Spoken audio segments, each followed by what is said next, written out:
Somebody asked what Chris Voss and Ian Robertson things did I learn and source, whether I read or watched,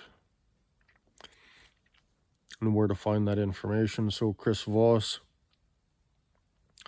used to be the chief international hostage negotiator for the FBI. And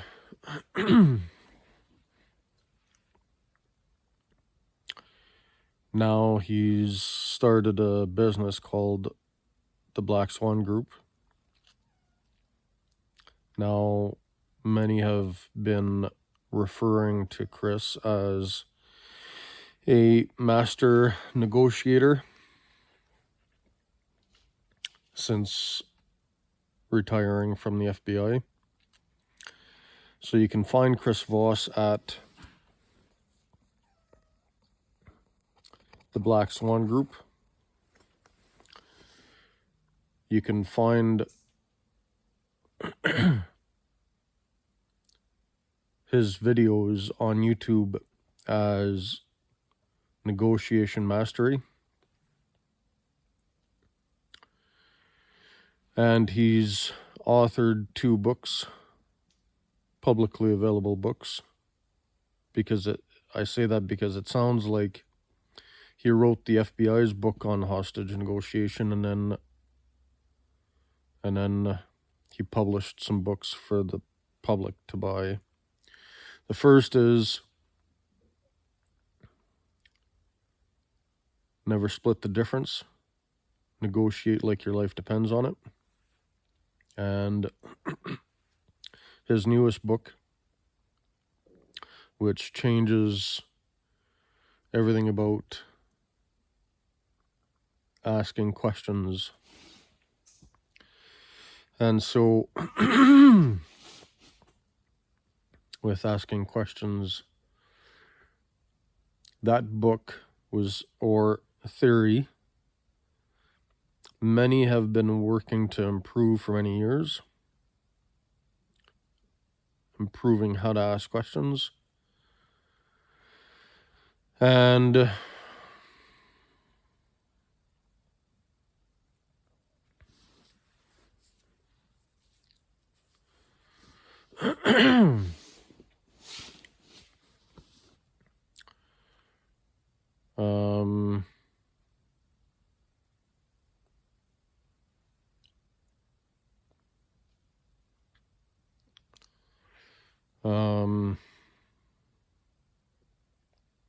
so Chris tried a theory for about 2 years with countless of their business clients, and their business clients tested the theory with their customers.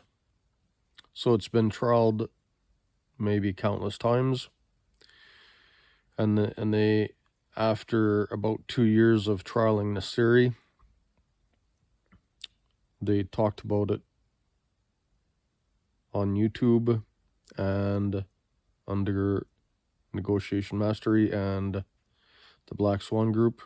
The website is called the Blackswan Group. On YouTube, it's Negotiation Mastery. And shortly after they've published some findings on YouTube, they published a book called Empathy and Understanding in Business. Personally, I have mental health injuries to reading, so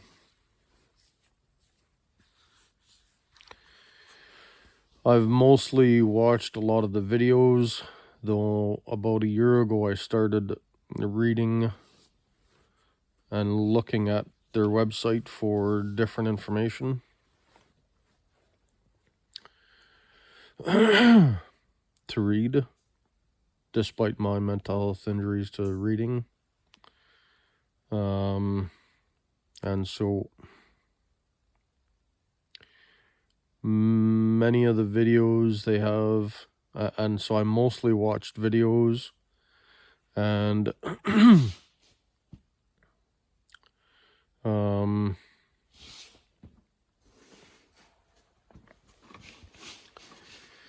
They have many playlists and several instructors teaching the classes.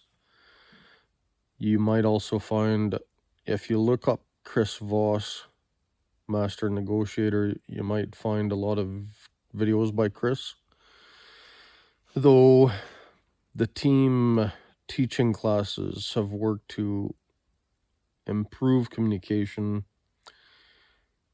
and so some of the members, some of the people working for Chris, with Chris, to improve communication and negotiation include Derek Gaunt, Troy Smith, Sandy Hine,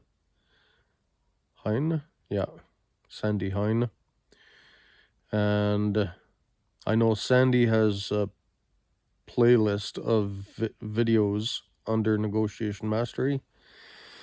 There's several playlists. One of them by Sandy, specifically for women, on how to help women negotiate different concerns. And it seems like most of the videos on improving communication with children are mostly by Chris Voss, though I know Troy has made some, Sandy Hine has made some, though if you might be looking for tips to improve communication with children, Chris Voss has a lot of those. And there are others on the Chris Voss team. Brandon Voss, Chris's boy, has some videos. And there are others on the team, though their names don't come to mind. I know I've watched and I should know their name, but that might summarize where to find some of the information on or about Chris Voss. Ian Robertson, he's a neurologist at Trinity College, Dublin. He's Scottish, though he lives and works in Ireland. So he teaches neurology, and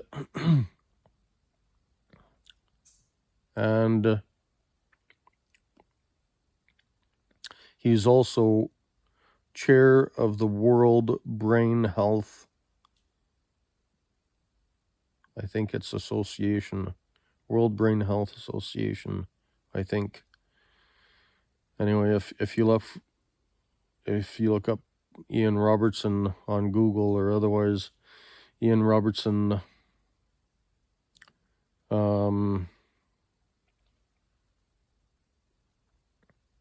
neurologist, and or Trinity College, you'll find, whether on YouTube, he's got many videos on YouTube, talks a lot about different subjects, and Ian Robertson seems to be a sports fan, which seems to lead him to discover different things about the brain that many didn't consider. I forget the name of his books. I should have Googled it, and I don't have.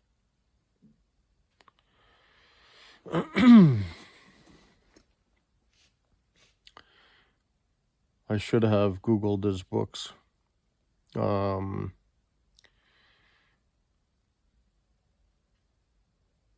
let me see. I'm going to laugh at myself, see if I can help myself remember his book titles. Ian Robertson. The name is on the tip of my tongue. I want to say it. So I'm going to smile while I talk so I can increase the dopamine, serotonin, oxytocin, make myself smarter. Everybody's experienced forgetting the grocery list once you get to the grocery store. Ian Robertson talks about different things that, in combination with what Chris talks about, I theorized that if maybe I laughed at myself, like Ian Robertson suggests something similar. So I laughing at myself, I've repeatedly made myself remember what I was forgetting to say. Because the smile, the happy thoughts, laughing feeds the serotonin, oxytocin, and dopamine, making us smarter. So I haven't used it at the grocery store, but everybody remembers the grocery list once they get home, because at home they're relaxed. They're in a comfortable, familiar environment. That's why I like to use the example of the grocery list. So usually I laugh at myself when I'm talking about a subject and I'm trying to remember things like Ian Robertson's books or book titles. Well, now it's it's working, but it's just on the edge of my grasp. Oh, now I forget. I still don't remember, but I can see the book. Oh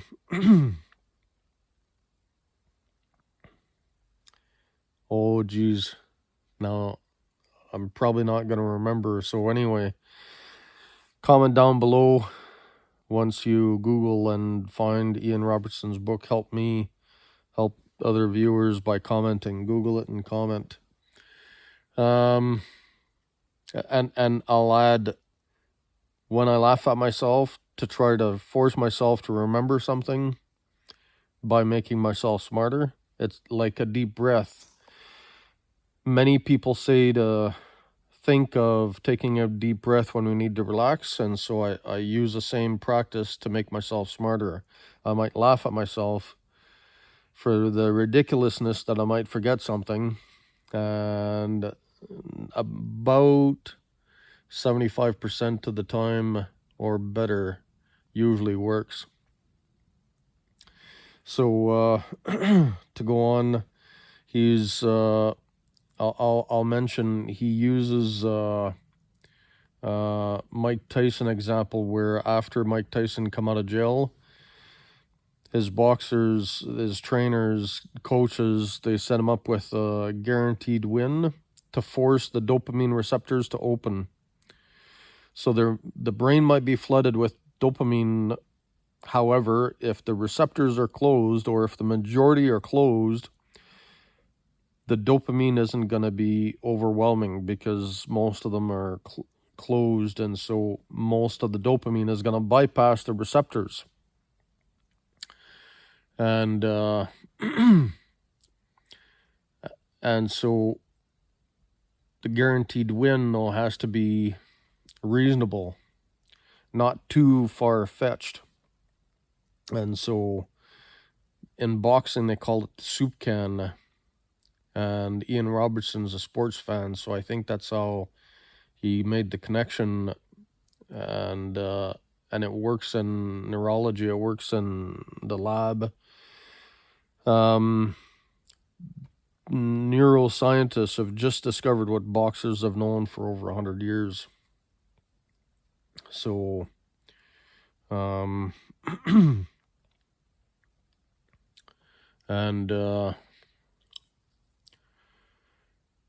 yeah, there's another example, Ian Robertson, I've fascinated by myself, is where he also talks about one of the largest experiments was in, I think it was Brazil, where they drug tested all the fans and for dopamine before going in the stadium to watch a soccer game or European football, American soccer, and and after the game, and as expected, all they didn't know who was going to win, but after the fact, they found that the winning team had elevated levels of dopamine, and the losing team had lower levels. And he also, there's another point out that I'm reminded is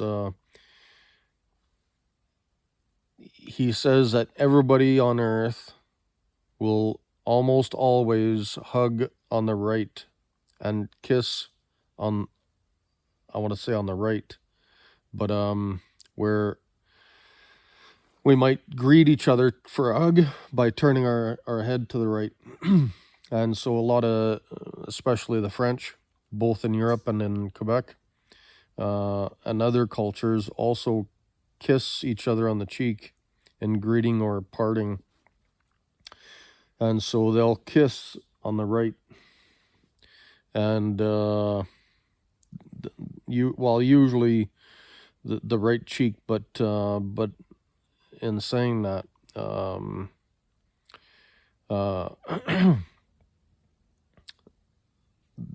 that can go both sides of the cheek, but usually 99 or the majority of the time, maybe 97% of the time, everybody always goes to the right. So goalies, all under pressure, when the tension's on in the last minute, goalies usually always go to the right, no matter which way the ball's going.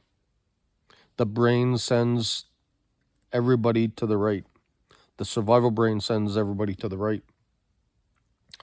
So he says goalies can be taught and practice forcing themselves to take the boss stance.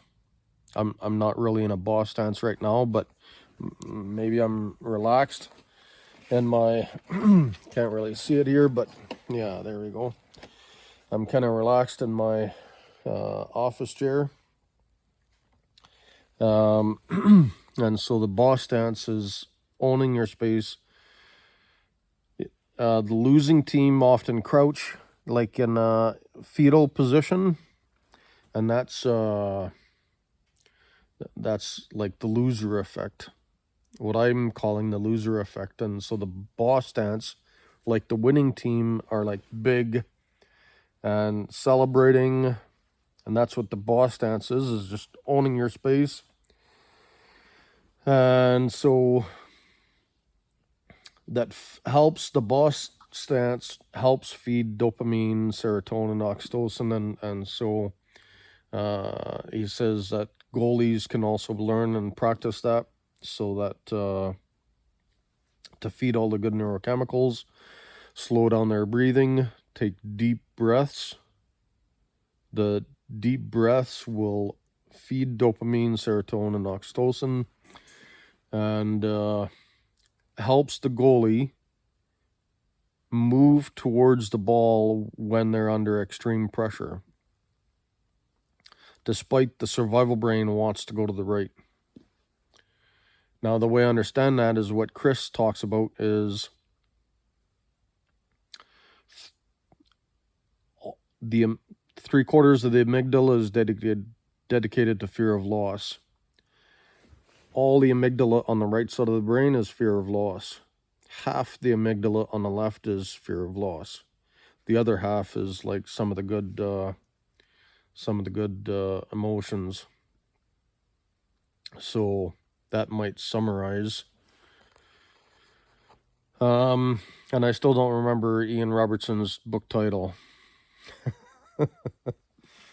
The Winner Effect is his book title. Good night, folks.